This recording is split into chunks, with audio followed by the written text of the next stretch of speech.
সব একা, হতাশার সব একা, ঘুরবো কাঁঠাল খাবো কিভাবে, বলো গুরু আমার গতি কি হবে, বলো গুরু আমার গতি কি হবে,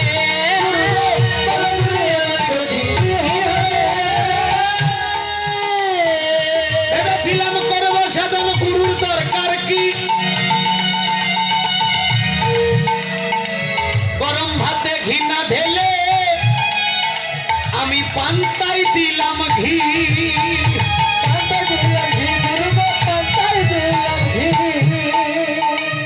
আর ভেবেছিলাম করবো সাধন,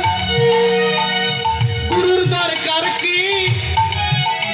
আমি গরম ভাতে ঘি না ঢেলে পান্তায় দিলাম ঘি, দেখি ঘি যে আমার ভেসে রইল, পাতের ঘি আমার হাতে না এলো, আমার ঘি খাওয়া তো আর হলো না, ঘি খাওয়াতে আর হলো না, ঘুরবো কি যে ভাগ্যে ঘটিবে,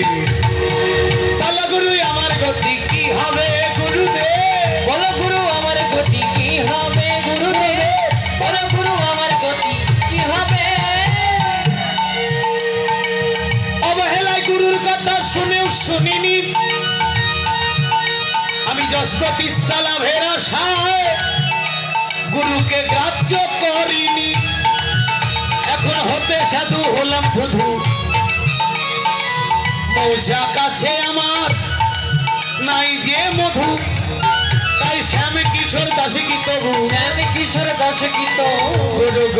গুরু গো শ্রীচরণে ঠাঁই দিবে,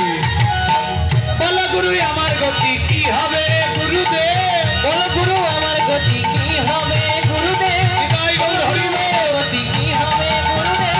বলো গুরু আমার গতি কি হবে, গুরুদেব বলো গুরু আমার গতি কি হবে। পতিত পাবন শ্রী গুরু মহারাজ কি, মায়ের জোর ধ্বনি হবে না, হবে কেমন, এটা বাংলার 5 হয়ে আছে সব,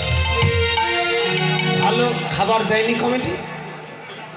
এত সুন্দর খাবার দিয়েছে, হ্যাঁ মাসকালের ডাল ভালো তো, শক্তিশালী খাবার, এই জয়ধ্বনি মায়েরা কেমন জানি এটা লেসরা লেসরা ভাব, হ্যাঁ সবাই একসঙ্গে